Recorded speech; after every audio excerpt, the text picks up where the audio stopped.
آج کے درس تصوف میں ہم حضرت امام ربانی محبوب سبحانی مجدد منور الافسانہ حضرت شیخ احمد فاروقی سرندی رضی اللہ تعالیٰ عنہ کے مکتوبات شریف میں سے مکتوب نمبر 249 دفتر اول میں سے استفادہ کریں گے۔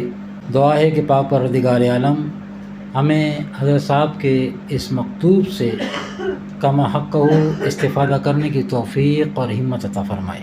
آپ فرماتے ہیں الحمدللہ وسلام علی عبادہ الذین اصطفیٰ، اللہ تعالیٰ کی حمد اور اس کے برگزیدہ بندوں پر سلام ہو۔ آخرت کی نجات اور ہمیشہ کی خلاصی حضرت سید الاولین والآخرین صلی اللہ تعالیٰ علیہ وآلہ وسلم کی مطابعت پر وابستہ ہے۔ آخرت کی نجات اور ہمیشہ کی خلاصی حضرت سید الاولین والآخرین صلی اللہ تعالیٰ علیہ وآلہ وسلم کی مطابعت پر وابستہ ہے۔ آپ ہی کی مطابعت سے حق تعالیٰ کی محبوبیت کے مقام پر پہنچتے ہیں،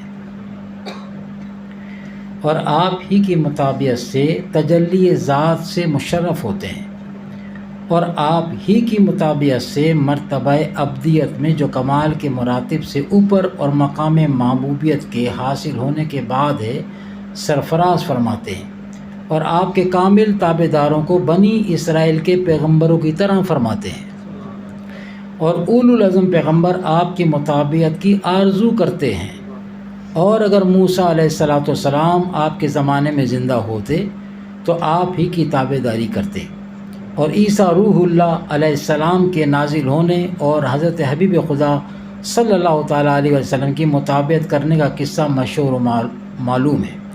آپ کی امت آپ کی مطابعت کے سبب خیر الامم ہوئی۔ آپ کی امت آپ کی مطابعت کے سبب خیر الامم ہوئی ہے، اور اس میں اکثر اہل جنت ہیں۔ قیامت کے دن آپ کی تابع داری کی بدولت تمام امتوں سے پہلے آپ کے امتی ہی بہشت میں جائیں گے اور ناز و نعمت حاصل کریں گے۔ پس آپ کو لازم ہے کہ حضرت صلی اللہ علیہ وسلم کی مطابعت اور سنت کو لازم پکڑیں اور شریعت حقہ کے موافق اعمال بجا لائیں۔ یہ مکتوب شریف ہے۔ اب ہم اس کو دوبارہ پھر پڑھتے ہیں اور اس کو سمجھنے کی بھی کوشش کرتے ہیں۔ فرمایا کہ اللہ تعالیٰ کی حمد اور اس کے برگزیدہ بندوں پر سلام ہو۔ آخرت کی نجات اور ہمیشہ کی خلاصی حضرت سید الاولین والآخرین صلی اللہ تعالیٰ علیہ وآلہ وسلم کی مطابعت پر وابستہ ہے۔ پہلی لائن، آخرت کی نجات کیا ہے؟ آخرت میں کامیاب کون ہوگا؟ اخروی کامیابی کیا ہے؟ یقیناً جہنم سے چھٹکارا اور جنت میں دخول۔ آخرتی کامیابی یہ ہے کہ بندہ جہنم سے چھٹکارا کیسے؟ ایک تو ہے کہ جہنم میں جانے کے بعد کچھ لوگ نکالے جائیں گے نا، ٹھیک ہے؟ جہنم میں جائے کیوں؟ جہنم میں جائے کیوں؟ تو اس سے بچنے کا واحد راستہ فرماتے ہیں نجات کا، جہنم سے نجات کا اور جنت میں داخلے کا جو واحد راستہ ہے وہ اور کوئی نہیں، وہ آقا دو جہاں صلی اللہ علیہ وسلم کی کامل تابعداری ہے، جو آج ہمیں مشکل لگتی ہے۔ اپنے نبی صلی اللہ علیہ وسلم کی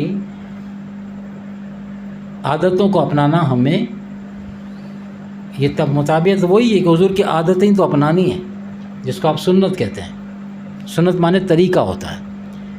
تو اب حضرت صاحب اسی طرح اشارہ فرما رہے ہیں کہ اب ہمیں جہنم، کوئی بھی شخص جہنم میں جانا تو نہیں چاہتا، چاہے کام ہم جہنم میں جانے والے کر رہے ہوں، لیکن جہنم میں جانا پھر بھی نہیں چاہیں گے، اور چاہے کام ہم جنت میں جانے والے نہ کر رہے ہوں لیکن جنت میں جانا چاہتے ہیں،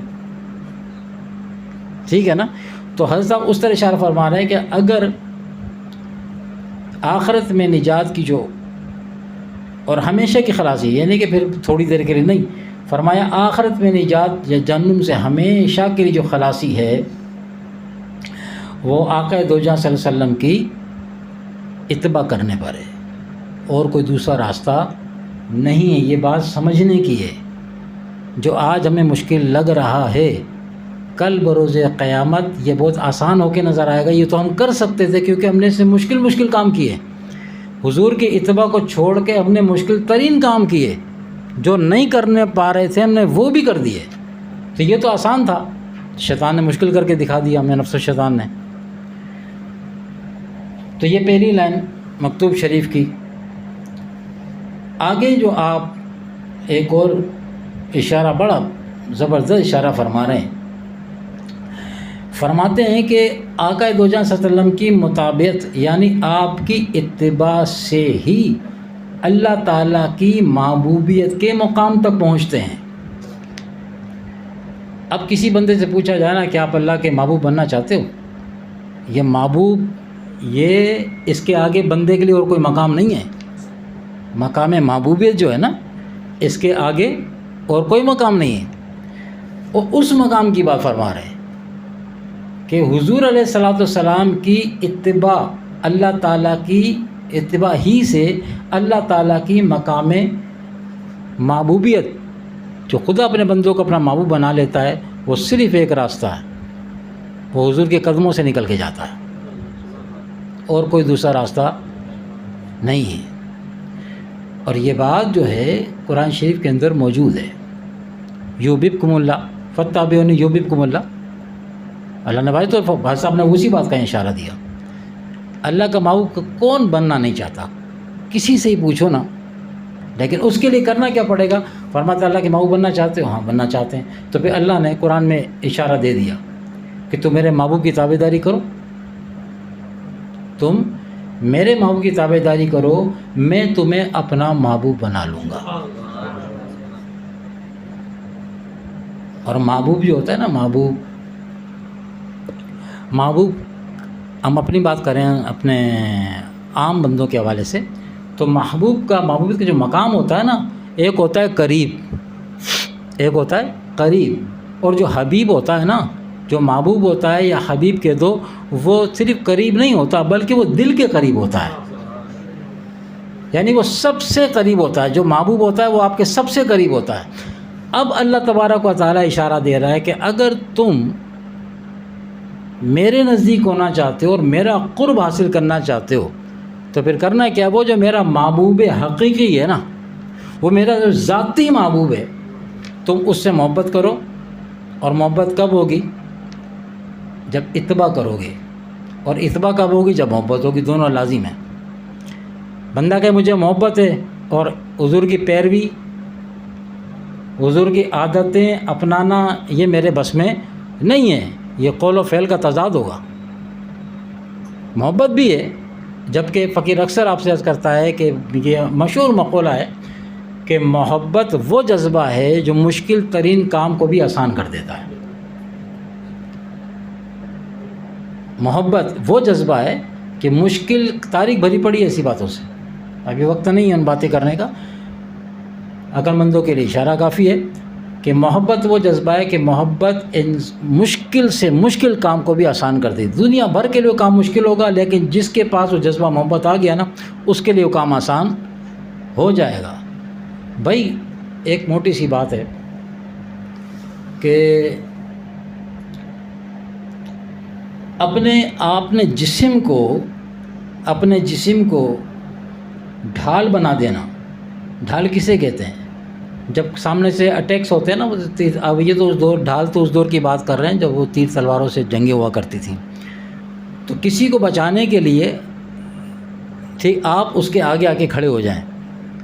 تیر اس پہ روک رہے ہیں، تلواروں کی ضرب میں ڈھال پہ روکی جا رہی ہیں، ادھر تک وہ نہیں پہنچتی. اب ڈھال نہیں ہے، اور آپ کسی کی محبت میں اپنے آپ کو ڈھال بنا دیں کہ میرے محبوب کی طرف آنے والے تیر بھی مجھ پہ لگیں. بھائی ڈھال بے جان ہوتی ہے، انسانی جسم تو جان رکھتا ہے، تکلیف کا احساس تو ہوتا ہے نا. ڈھال کو کیا ہے؟ ڈھال تو بے جان ہے، لیکن جاندار جو جسم تھا اس کو ڈھال بنا دیا. یہ کون سا جذبہ تھا؟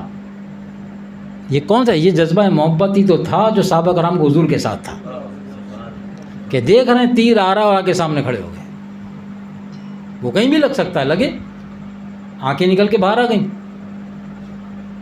تلواریں پڑ رہی ہیں، اور اپنا جسم سامنے کیا ہوا ہے، محبوب تک نہیں پہنچے گی، محبوب تک نہیں پہنچے گی۔ ایک ضمن ایک بات یاد آ گئی، حضرت ابوبکر صدیق رضی اللہ تعالیٰ عنہ فاروق رضی اللہ عنہ کے درمیان کچھ باتوں پہ اتفاقی ہو گئی، اختلاف رائے ہو جاتا ہے نا باتوں پہ۔ اب چونکہ دونوں کی طبیعتوں میں فرق تھا، عمر فاروق رضی اللہ تعالیٰ عنہ طبیعتاً تھوڑا گرم تھے، طبیعتاً فطری طبیعت ایسی تھی۔ ابوبکر صدیق رضی اللہ تعالیٰ عنہ جو ہمارے امام بھی ہیں تو وہ طبیعتاً نرم تھے۔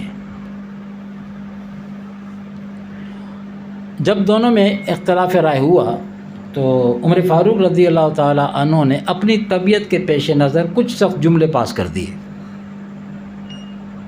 اب چاہتے تو ابوبکر صدیق رضی اللہ تعالیٰ عنہ جواب دے سکتے تھے اسی انداز میں، لیکن طبیعت نہیں تھی نا، نہیں دیا، اور وہاں سے چپ کر کے چلے گئے۔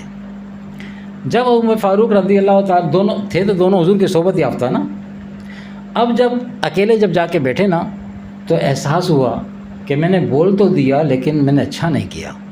کس کو احساس ہوا؟ حضرت عمر فاروق رضی اللہ تعالیٰ کہ میں نے بول تو دیا لیکن میں نے اچھا نہیں کیا۔ اب اس احساس کے تحت اٹھے کہ میں جا کے ان کے گھر پہ جا کے معافی مانگ کے آؤں۔ یہ ہے اکابر کی باتیں سیکھنے والی، کہ معافی مانگنے سے کوئی چھوٹا نہیں ہو جاتا۔ اب جا رہے ہیں اپنے یار کو منانے کے لیے کہ بات تو ہو گئی، میں نے کر دی، لیکن اب چلو ان کا دل دکھا تو میں جا کے معافی مانگ لیتا ہوں۔ جب گھر پہ گئے تو پتہ چلا کہ وہ گھر پہ نہیں ہے۔ اب جب یہ سنا نا کہ گھر پہ نہیں ہے تو فوراً احساس ہوا کہ ہو نہ ہو دربار رسالت میں ہوں گے، کیونکہ جب ابوبکر گھر پہ نہیں ہوتے تو پھر کہیں اور نہیں ہوتے، پھر دربار رسالت میں ہوتے ہیں، پھر کہیں اور نہیں ملیں گے، پھر وہاں ملیں گے۔ اب یہ سوچ کر پاؤں کے نیچے زمین نکل گئی کہ یہاں تو معافی تلافی میں کر لیتا، لیکن ابوبکر اگر حضور کے پاس پہنچ چکے ہیں تو یہ معاملہ حضور کی بارگاہ میں پیش ہو چکا ہوگا۔ اب کیا ہوگا؟ اب کیا ہوگا؟ پہلے تو کسی کو بیچ میں ڈال لیتا، حضرت علی کو لے آتا، عثمان غنی کو لے آتا، معاملہ رفع دفع، لیکن اب تو بات اگر حضور کی عدالت تک پہنچ چکی ہوگی تو اب کیا بنے، عمر کا کیا بنے گا؟ اب وہی عمر جو توڑی دے پہلے اختلاف رائے رکھتے ہوئے کچھ سب جملے پاس کر، اب وہ لرز رہے ہیں۔ اب کیا ہوا؟ اب نرم پڑ گئے، اب کیا ہوگا؟ بہرحال ڈرتے جھجکتے حضور کی بارگاہ کی طرف چلے۔ جب حضور کے پاس گئے نا تو دیکھا کہ اندر حضور علیہ السلام اور ابوبکر صدیق رضی اللہ عنہ دونوں ہی تشریف فرما ہیں۔ یہ دیکھ کے آپ سمجھ گئے کہ بات یہاں تک پہنچ گئی، لیکن دونوں ہی کے سر جھکے ہوئے تھے، جیسے حالت مراقبے میں بیٹھتے ہیں نا، اس طرح دونوں ہی مقدس ترین ہستیوں کے سر جھکے ہوئے تھے۔ تو آپ نے سلام کیا، سلام کا جواب ملا، لیکن اور کوئی بات، سر اٹھائے بغیر سلام کا جواب ملا لیکن کوئی بات نہیں ہوئی۔ اب یہ بات اور زیادہ مزید پریشانی والی کہ جواب نہیں ملا۔ اب کوئی بات آگے سے ہو تو میں اپنی صفائی بھی پیش کروں، اب پہلے سے آگے بڑھ کے اپنے صفائی کا پتہ نہیں معاملہ ڈسکس ہوا ہے نہیں ہوا، میں آگے بڑھ کے کچھ بات کر دوں وہ بھی نامناسب ہے۔ اس بات کے پیش نظر جو تھا وہ آپ بڑی کشمکش میں رہے۔ آخر کار آپ نے کہا کہ سرکار میں اپنی غلطی کی معافی مانگنے آیا ہوں، مجھ سے غلطی ہو گئی، میں نے حضرت ابوبکر صدیق رضی اللہ تعالیٰ عنہ کے ساتھ ان کا دل دکھایا ہے تو میں معافی میں گھر بھی گیا تھا، میں پہلے گھر ان کے گیا کہ معافی تلافی کر لوں، وہاں نہیں ملے تو پھر یہاں چلا آیا، اور میں اب معافی مانگنا چاہتا ہوں، لہٰذا مجھے معاف کر دیں۔ جب آپ نے یہ بات کی نا تو آقا علیہ السلام نے چہرہ اقدس اٹھایا۔ جب چہرہ اقدس اٹھایا تو چہرہ اقدس دیکھ کے عمر فاروق کام گئے، ساری داڑھی آنسوؤں سے تر تھی، داڑھی آنسوؤں سے تر تھی، رو رہے تھے آقا علیہ السلام۔ ابوبکر صدیق اس طرح بیٹھے، سر نیچے کر کے، تو آپ فرماتے حضور علیہ الصلوۃ والسلام میری طرف دیکھا اور فرمایا عمر تم میرے صاحب فرماتے تھے میرا یار ہے نا صدیق اکبر، تو میرے صاحب کو تم چھوڑ نہیں سکتے تھے؟ اگر انہوں نے کچھ کہہ بھی دیا تھا تمہیں، اگر انہوں نے تو تم برداشت کر لیتے نا، تو تم میرے صاحب کو چھوڑ نہیں سکتے تھے؟ تم نے آگے سے بڑھ کے وہ جواب وہ سخت انداز میں دیے، کیا تم میری خاطر، فرمایا کیا میری خاطر میرے صاحب کو تم چھوڑ نہیں سکتے تھے؟ میرے ابو بکر کو تم نے جواب کیوں دیا؟ میری خاطر تم چھوڑ دیتے نا عمر۔ بس سرکار یہ فرما رہے اور آنکھوں سے آنسو جا رہی ہیں۔ فرمایا عمر یہ وہ ہے، جب میں نے اعلان نبوت کیا تھا نا تو کوئی آگے بڑھنے کو تیار نہیں تھا، یہ وہ ابو بکر ہے۔ جب تلواریں مکے کی مجھ پہ تنی تھیں ابو بکر نے اپنے آپ کو آگے کیا تھا، جب میرا کوئی ساتھ دینے والا نہیں تھا ابو بکر میری ڈھال بنا تھا۔ ابو بکر کے مال نے جتنے مجھے نفع دیا اتنا کسی کے مال نے مجھے نفع نہیں دیا۔ یہ وہ ابو بکر جس نے اپنا جان مال اولاد سب کچھ مجھ پہ قربان کیا ہے۔ تم میرے صاحب کے لیے میرے ابو بکر کے لیے چپ ہو جاتے نا، نہ جواب دیتے۔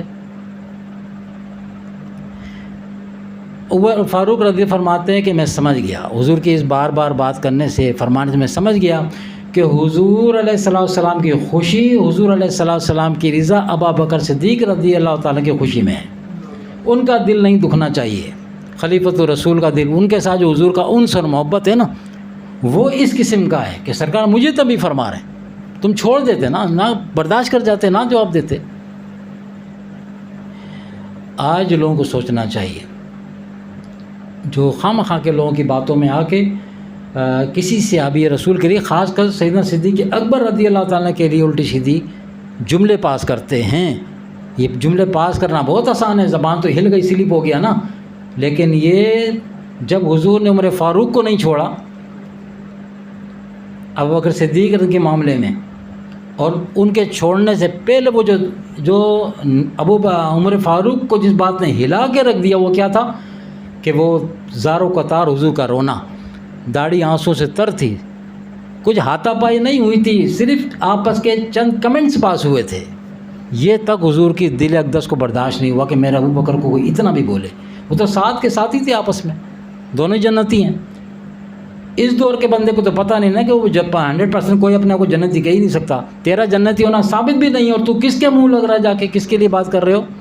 وہ جو جنہیں جنت کی بشارتیں مل چکی ہیں، اب ان کے لیے اگر آپ زبان دراز کرتے ہیں کوئی بھی XYZ کوئی بھی، تو پھر رسول اللہ کے دل کو تکلیف پہنچاتے ہیں۔ حضور کو تکلیف اس نے پہنچائی تو اس نے خدا کو تکلیف پہنچائی۔ خدا کو تکلیف پہنچانے والا اپنے آپ کو کہتا میں مسلمان ہوں، خیر منائے پھر اپنی۔ تو اس لیے ادھر ادھر کے لوگ، یہ بہت نازک دور چل رہا ہے، یہ ضمن ایک بات سامنے آ گئی اس لیے کر دی، یہ بہت نازک دور چل رہا ہے۔ یہ اب اصل میں میڈیا کا دور ہے نا، تو اب کیا ہے کہ ہر آدمی تھوڑا بہت وہ آدھا عالم بن چکا ہے وہ، اور ہر ایک کو سننا ذوق شوق، اس کو بھی سن لو اس کو بھی سن لو۔ یہ ہر ایک کو سننے والی کہانی ہر ایک کے لیے نہیں ہوتی۔ ہر ایک کو وہ سنیں جو دین کو سمجھ رکھتا ہو، دین کی سمجھ رکھتا ہو، جس کو پتہ ہو کہ دودھ کیا ہوتا ہے اور پانی کیا ہوتا ہے۔ وہ ہر سفید چیز کو سمجھے دودھ ہے، ہر سفید چیز دودھ نہیں ہوتی، اور ہر چمکنے والی چیز سونا نہیں ہوتی۔ عام آدمی فرق کرے گا؟ عام آدمی فرق کرے گا؟ دین کا علم ہے تو پھر وہ، تاکہ پتہ چلے سامنے والا اس کے ایمان کو بگاڑ رہا ہے کہ بنا رہا ہے۔ اللہ تعالیٰ ہمیں سنبھلنے کی توفیق عطا فرمائے۔